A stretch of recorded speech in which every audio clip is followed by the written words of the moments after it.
Professeur Khader Madani, quand on parle de développer toute filière d'agriculture, on parle aussi de moyens et l'utilisation de la nouvelle technologie, c'est une obligation, c'est un passage obligatoire. Je vous remercie pour cette question qui est d'une importance majeure, en tous les cas pour l'avenir de l'agriculture. Il se trouve que l'insertion des nouvelles technologies peut se faire à plusieurs paliers. Donc si on regarde déjà de par le monde, tous les processus d'intégration de l'agriculture, on les appelle les processus innovants. Et ils sont à plusieurs niveaux. L'un des premiers processus, en tous les cas, dont il y a un besoin primordial chez nous, c'est la connaissance du foncier agricole. Il se trouve que l'État colonial nous a laissé ce qu'on appelle un cas assez lourde à gérer. Il y avait, à la venue des Français, une classification qui est restée jusqu'à nos jours, c'est la notion du hubus, la notion de melk et la notion de l'arche. Plutôt la concession arche, le terrain arche, le terrain melk et le terrain hubus. Ça a eu des conséquences terribles sur la connaissance du foncier, mais en plus les différentes gestions qui ont ramené les EAC et les EAI, et en plus la dernière loi 2010 qui a permis à ce que des gens donnent des concessions à des gens qui n'étaient même pas des agriculteurs. Donc ça a permis un passage obligé via des lois, ce qu'on appelle à la privatisation des fois des biens publics. Donc et cette connaissance maintenant, elle devrait être disponible. Pour rendre les choses disponibles, il faut insérer des outils d'information géographique. Les systèmes d'information géographique ne vont pas servir seulement la connaissance du foncier agricole, mais ils peuvent servir tous les paliers de la connaissance qu'il y a en agriculture. À titre d'exemple, si je veux connaître par exemple un fruit, ou si je veux connaître comment pousse un fruit, quelle est la meilleure région qui devrait pousser ce fruit, je devrais avoir une cartographie multicouche de la connaissance environnementale, climatique, géologique de la région pour pouvoir planter. Et je pourrais avoir même de l'information de l'administration agricole, c'est pas la peine que je me déplace chez eux pour pouvoir seulement avoir de l'information orale. C'est-à-dire que toutes ces choses-là, avec les moyens qu'il y a, les réseaux, etc., l'information devrait être, à la portée de tout le monde. Après, ça c'est l'information citoyenne, c'est l'information vers l'investisseur. Après, il y a l'information vers le décideur. Vers le décideur, il devrait avoir, toutes les conférences en parlent. Par exemple, il aimerait bien savoir quelle est la région la plus érodable du bassin de la Souma. Quelle est la région là où je ne devrais pas faire de l'urbanisation, mais faire beaucoup plus de l'agriculture. Quelle est la région, par exemple, qu'il ne faut jamais, la céder à l'urbanisation parce que ce sont des terrains à haute valeur ajoutée ou à haute valeur agricole. Il y a eu beaucoup de décisions, en tout cas chez nous. Des fois, on prend des terrains à haute valeur ajoutée et on les destine à des choses qui ne devraient jamais être faites de ce côté-là, alors qu'il y a des terrains ailleurs pour pouvoir les destiner à l'urbanisation. La même chose, la haute technologie ne s'applique pas seulement pour connaître le territoire, mais aussi pour transformer les produits de l'agriculture. À titre d'exemple, on vient juste de parler des figues sèches, mais les figues sèches, la connaissance était très bonne, à Bni Maouche, il y a 10 ans, 20 ans, mais depuis qu'on a installé maintenant un barrage juste au-dessus de leur tête, ils ont un sérieux problème de séchage. Donc il est grand temps d'insérer de nouvelles technologies. Il vient juste de mettre un séchoir, mais pourquoi pas demain mettre des séchoirs au micro-ondes ou des éco-technologies qu'il faut tout simplement insérer. Donc il est grand temps que la connaissance traditionnelle et la connaissance scientifique fassent un couple commun pour pouvoir réussir une agriculture moderne. Et ça incombe à qui ce travail pour mettre en place une base de données qui est accessible à toutes les parties selon leur spécialité, que ce soit pour un investisseur, pour un agriculteur ou bien pour un commun des mortels comme moi. Alors, moi, madame, je crois à la notion des clusters de réflexion. Je crois à la notion du brainstorming, mais à condition que le pouvoir politique y croit aussi. À titre d'exemple, partout ailleurs, quand on a un territoire, on commence à réfléchir à ce territoire, comment qu'il va être d'ici 2050. Et on va dire, tiens, ce territoire, il aura quelle vocation? On va prendre l'exemple de Béjaïa. On dit que Béjaïa a 3 vocations selon le schéma national d'aménagement du territoire. La première vocation de Béjaïa, c'est l'industrie agroalimentaire. Je le mets de côté. La deuxième vocation de Béjaïa, c'est le tourisme. je le mets de côté. La troisième vocation de Béjaïa, c'est ce qui est marqué dans les textes, c'est l'agriculture de montagne. Très bien. Maintenant, toutes ces vocations-là, les gens de science, les élus, les gens de l'administration devraient s'asseoir ensemble et faire ce qu'on appelle des groupements d'intérêt scientifique. C'est-à-dire, ils vont poser des grands projets valables d'ici jusqu'à 2050. Et après, ils vont faire des appels à projets. Il y aura donc les scientifiques qui vont donc soumissionner sur ce qu'ils vont faire. Et après, on va faire des bilans. Et comme ça, on va tracer notre futur. C'est-à-dire, on va tracer pas seulement ce que moi et vous, le commun de mortels que nous sommes, comment que nous allons vivre, mais nous allons penser aussi comment vont vivre les enfants de nos enfants. Madame Blatouch, il vient de mentionner maintenant, professeur Khader Madani, l'exemple de Bni Maouch chez la FIG et le problème du barrage de Tichihaf pour le séchage de la FIG. Donc, on revient au même problème qu'on a posé la dernière fois et qu'on a posé aussi avec professeur Madani lors des émissions sur la recherche scientifique et l'université. C'est le problème des études d'impact. Est-ce qu'on ne prévoit pas au préalable ces études du moment? Il y a un budget dans ce sens. Pourquoi il y a ce problème qui revient? Du moment on connaît ici à la wilaya de Béjaïa que Bni Maouch est connu pour sa figue. Il y avait même des revendications des agriculteurs qui voulaient promouvoir cette filière. Mais on se retrouve avec un barrage et il n'y a pas d'accompagnement pour pallier les manques et les problèmes. Donc, en tant que... Vous parlez du barrage. Oui. Le barrage, entre autres, ce n'est pas seulement le barrage lui-même, parce qu'une étude d'impact conformément à la réglementation de l'environnement. Ça doit être une installation classée. Donc, si quelqu'un veut réaliser quelque chose, je ne sais pas, par exemple une unité de fabrication de chaussures, une laiterie, une minoterie, c'est une installation classée. Elle produit, elle génère des déchets. Donc, ce genre d'activité, on les oblige à élaborer des études d'impact. Il y a une autre catégorie, c'est des activités réglementées. C'est pas une installation classée parce qu'elle génère pas de déchets comme les hôtels, les aérodromes, les autoroutes. Là aussi, on les oblige à élaborer des études. Quand on remarque, il y a toujours des aléas. La réglementation, toujours, quand on essaie de l'améliorer. Pourquoi? Quand quelqu'un produit une étude, il introduit une étude d'impact, il y a une suite. Ça veut dire que le projet doit avoir son autorisation d'exploitation ou bien il aura un accord de principe pour commencer l'activité. Mais le fait qu'il y a des projets, des fois, c'est vrai, ils sont nuisibles à l'environnement. Si on élabore l'étude d'impact, quel est le devenir de cette étude? Oui. Donc, est-ce qu'elle sera analysée? Par qui elle doit être analysée? Parce que quand on voit l'environnement, c'est vrai, c'est un secteur horizontal, mais nous sommes régis, nous sommes tenus par le respect de la réglementation. Donc, on peut dire qu'il y a une certaine... comment je peux la nommer? Ce n'est pas seulement des lacunes. Quand on parle d'un secteur, il n'y a pas d'interaction entre les secteurs. Si j'essaye d'investir dans l'agriculture, donc je dois impliquer les autres domaines, entre autres l'industrie, l'environnement, les forêts. Comme ça, il n'y aurait pas des aléas, des surprises à la dernière minute. Je ne sais pas comment je dois vous répondre, mais l'essentiel, la relation entre les secteurs, peut-être avant, oui, chaque secteur il travaille à sa manière, mais avec le temps on s'améliore. Oui. Pourquoi? Parce que la législation doit se faire à partir du terrain. C'est quelqu'un qui fait le terrain qui va vous donner la réalité. Je vous donne un exemple entre l'agriculture et l'environnement. Il y a une nouvelle filière, c'est la valorisation des sous-produits de l'agriculture, le grignon par exemple.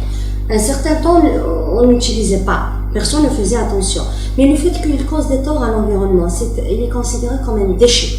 Mais si on le voit d'une autre manière, c'est une source d'énergie. Donc, pourquoi ne pas le valoriser? Donc ça, c'est en quelque sorte, il y a toujours... on s'améliore. Au fur et à mesure, on s'améliore. Monsieur Issat, je vous relance sur la même question. Oui, pour nous, effectivement, le développement d'un certain nombre d'activités agricoles, comme par exemple l'oléiculture, qui est la vocation première de la wilaya, elle génère quand même pas mal de déchets, des margines et des grillons d'olive. Bon, ça fait déjà un bon bout de temps qu'on parle de la valorisation de ces sous-produits. Si on peut dire sous-produits.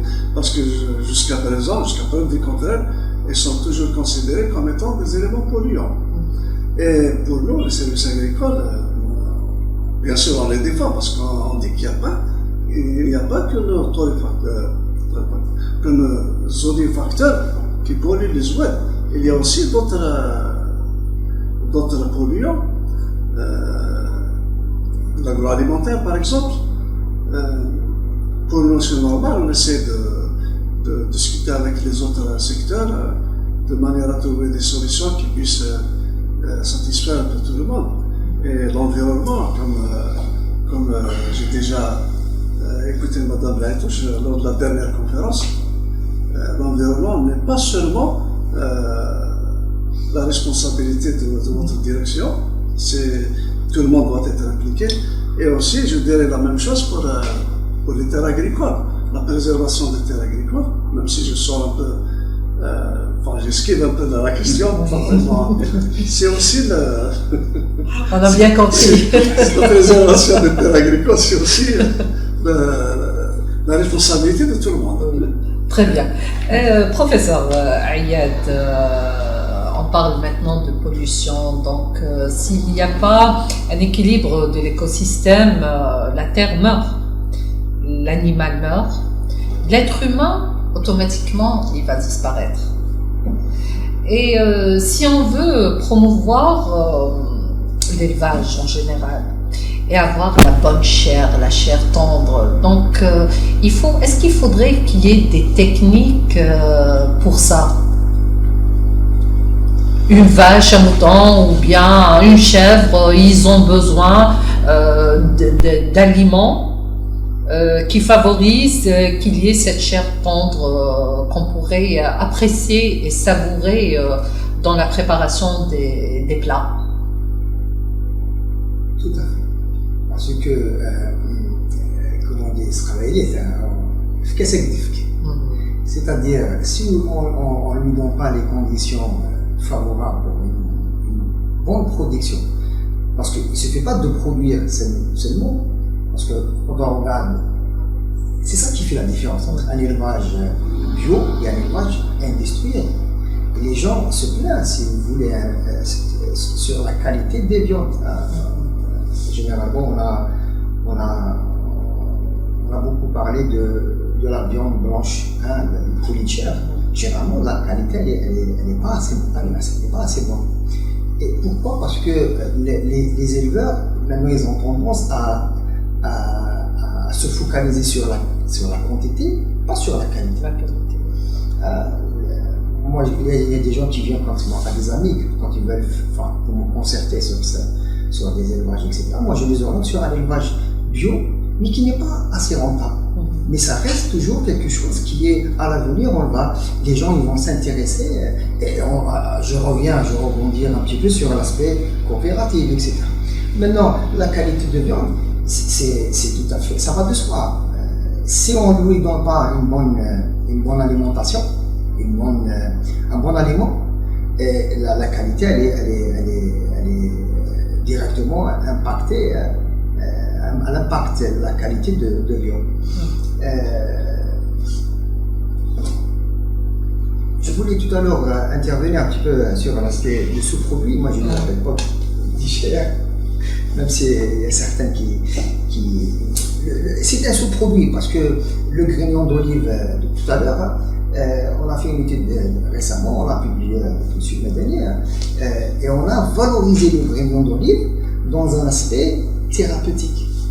Et maintenant, les éleveurs, s'ils veulent le rentabiliser, pas le valoriser sur le terrain, c'est de le reprendre et l'utiliser dans les élevages, comme litière. On l'utilise, on le mélange dans la litière de poulet de chair, etc. Parce qu'elle a un effet préventif sur quelques maladies parasitaires, etc.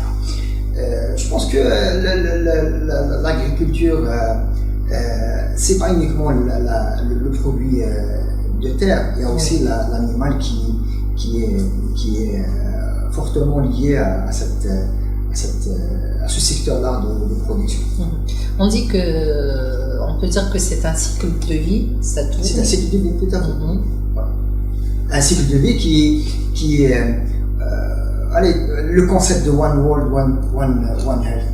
Un monde, une santé qui regroupe trois organisations mondiales. Vous avez l'OMS, vous avez la FAO qui est spécialisée dans la sécurité alimentaire, et vous avez l'aspect animal qui est l'Organisation internationale des épidémies, c'est-à-dire l'organisation qui s'intéresse à la santé, aux zoonoses, aux maladies qui sont transmises de l'homme à l'animal ou inversement aussi. Et donc, c'est de voir comment créer un environnement. Quand je dis un environnement, ça veut dire un monde qui associe l'animal, l'homme et le végétal. Quand on dit végétal, c'est l'environnement. Et l'ensemble fait un monde sain, tout en respectant les règles de jeu entre les trois maillots-là qui rassemblent ce monde-là qu'on vit ensemble d'une manière générale. Et puisque vous venez de dire One World, One Health, un monde et une santé, la tendance actuellement, c'est d'aller vers le bio.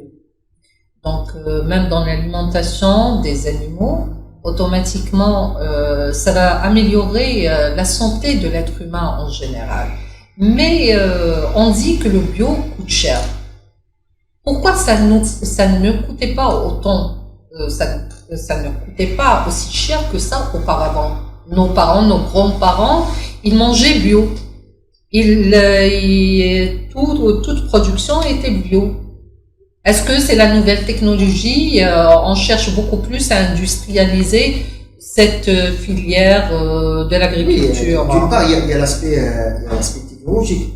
Ça, d'une. De deux, vous avez aussi l'aspect répondre aux besoins. Vous savez, maintenant, d'ici les prévisions 2050, je ne sais pas combien on aura en population dans le monde. Et comment arriver à satisfaire toute cette... la famine, c'est un grand danger qui guette le monde entier. Et le bio, il est difficile d'un côté, mais pourquoi il est difficile? Parce qu'on a besoin plus de surface. Je prends par exemple le cas de Poulichère, ou le cas de la pondeuse. La pondeuse, dans des élevages industriels, sur une surface de, par exemple, de 1000 mètres carrés, on pourrait élever 40 poules à la fois. Et 40 poules, ça fait tant d'œufs par jour. Ça, c'est l'industriel. Et quand on parle du nombre, l'effectif, on va parler de la quantité de l'aliment. Comment aussi approvisionner cet élevage-là en quantité. C'est beaucoup. Et l'élevage bio, c'est l'élevage court, donc on a besoin des surfaces, des espaces, des surfaces plates, etc., avec une liberté totale des animaux, etc. Et l'animal, il est disponible bio, pour faire cultiver cette terre-là, on a besoin de quelque chose de naturel. Et c'est toute une chaîne pour faire valoriser l'animal, les élevages bio. Et d'un côté, c'est la rente qui vient du bio, en comparaison avec l'industrie. Et ça va de soi, et le prix, il est impacté directement. Et à la fois aussi, c'est par rapport aussi à la demande, à l'offre et à la demande du consommateur. Professeur Khodr Meddali, la diversité de l'agriculture dans la wilaya de Béjaïa, tout à l'heure M. Aïssat a dit que la wilaya de Béjaïa a une vocation oléiculture. Mais aussi, il y a d'autres facettes de la wilaya. Ce n'est pas seulement ça. Vous avez développé dernièrement ce qui est de la figue de Barbarie. Et bien sûr, on a le côté de Bni Maouch, de Bni Djlil, je pense, de Boujlil aussi, qui sont connus aussi pour la figue sèche. La figue sèche. Oui. Juste pour la diversité, alors je vais appeler comme ça, si tu permets, Mame Hakim, la diversité agricole de la wilaya de Béjaïa. Si je fais un petit de mon bureau, j'ai ramené ce qu'on appelle les cahiers du commerce à Béjaïa entre les années 40 jusqu'à peu près 53, donc avant le déclenchement de la guerre. Béjaïa arrivait à exporter via le port de Béjaïa, puisque c'est les cahiers du commerce, plus de 120 produits. Actuellement, je ne pense pas, en tout cas je parle sous ton autorité, je ne pense pas qu'on ait plus de 120 produits à exporter. Hein. Peut-être si on exporte, j'ai vu comme ça quelques exportations de la figue sèche qui est exportée. J'ai vu que maintenant le premier exportateur agricole des produits de l'agriculture algérienne, qui est une transformation, c'est dans les huiles. La deuxième, c'est la Degletnol. Alors le premier, presque, il est à 340 millions de dollars. La Degletnol, elle est presque à 60 millions de dollars. Mais juste puisqu'on a parlé des escargots, hein, l'escargot, elle est à 1 million de dollars. On exporte pour une valeur d'1 million de dollars. Pourquoi j'ai raconté des choses ainsi? Parce que les possibilités agricoles au niveau de la wilaya sont immenses. Les possibilités agricoles, je le répète, et ça c'est vraiment avec beaucoup de sincérité. Pourquoi? Elles sont immenses sur la ressource végétale et la ressource animale. On a les deux ressources, mais on a aussi beaucoup de compétences. La compétence humaine, en tout cas ici à Béjaïa, elle est très très importante.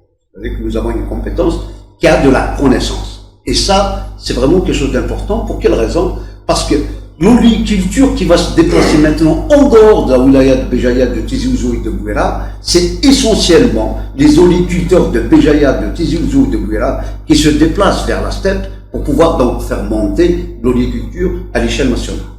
Donc, non seulement on a de la compétence, mais cette compétence s'exporte très très bien. Si nous allons faire une cartographie des compétences qui sont en train de faire l'essentiel du maraîcher qui est à Biskra, aussi, il sort du territoire, et on connaît un petit peu, c'est entre Tazmet et Chofa. Donc, ils sont déplacés du côté de Biskra.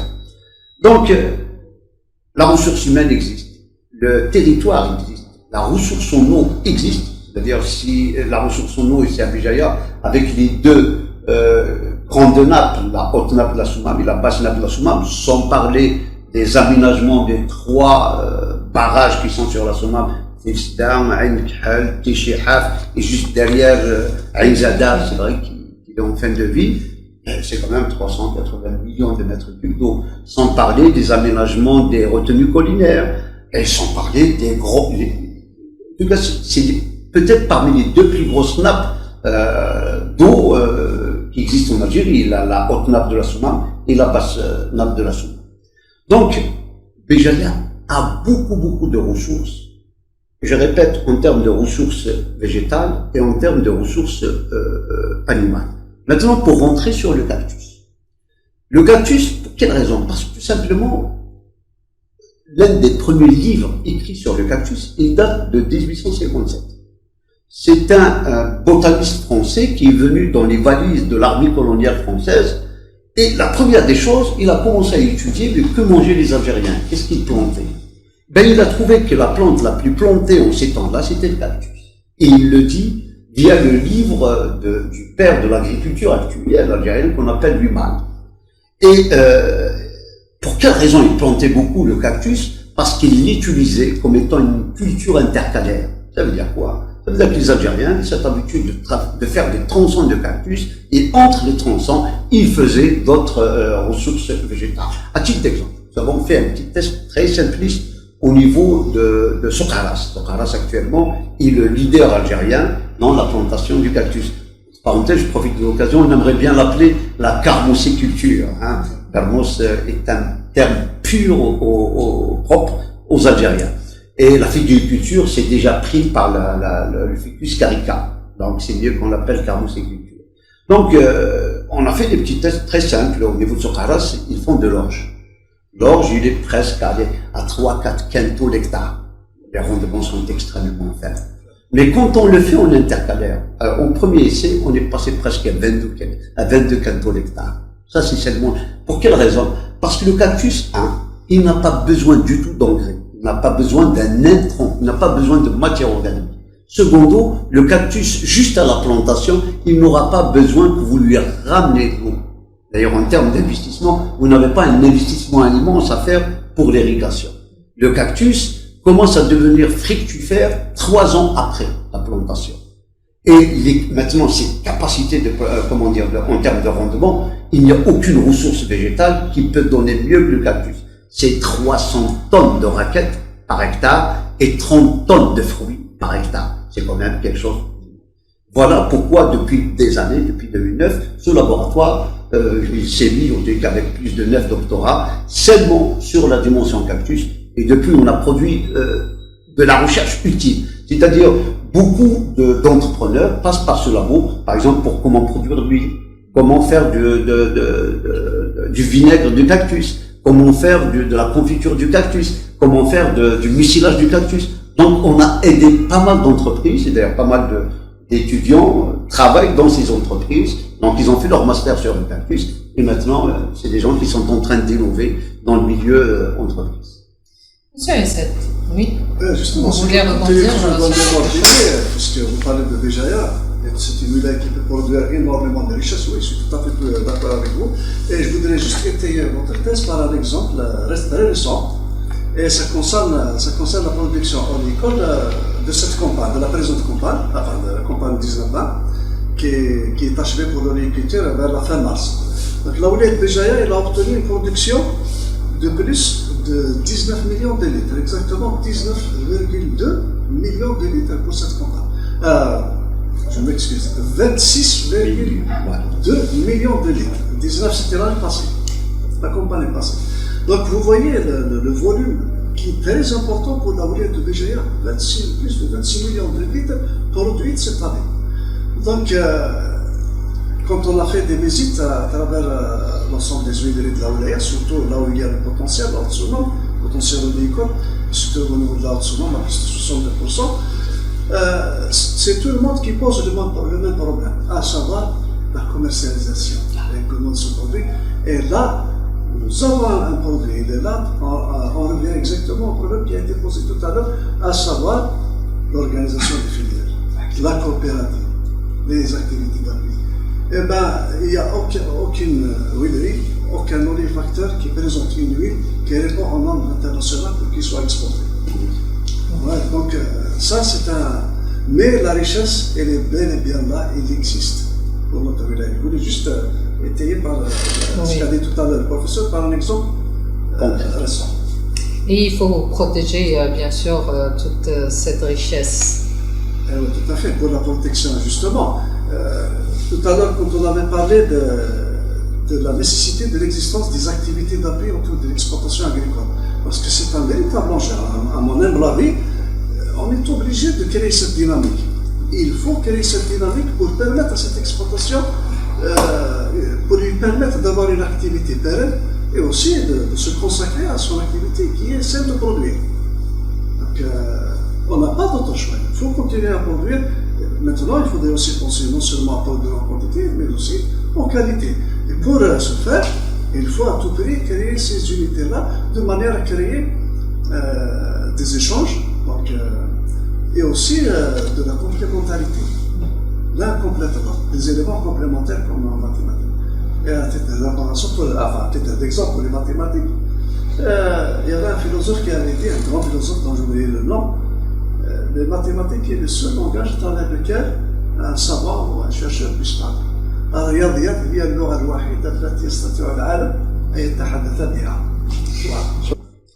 Sur ce, on termine cette conférence débat qui était très intéressante. On remercie les conférenciers et Madame la directrice de l'environnement de la wilaya de Béjaïa pour nous avoir donné autant de renseignements et d'informations. Et j'espère qu'on a pu, en quelque sorte, répondre aux questionnements des téléspectateurs. Et si je rappelle les présents d'aujourd'hui, Madame Benitosh Fatima, directrice de l'environnement de la wilaya de Béjaïa, le professeur Khadir Medani, directeur du Centre national de recherche en agroalimentaire, en technique de l'agroalimentaire, professeur Ayad Abdelhanin, enseignant-chercheur à l'université de la wilaya de Béjaïa, Monsieur Esset Abdelhakim, chef de service de production au niveau de la DSA, la direction de l'agriculture de la Wilaya. Chers téléspectateurs, au revoir.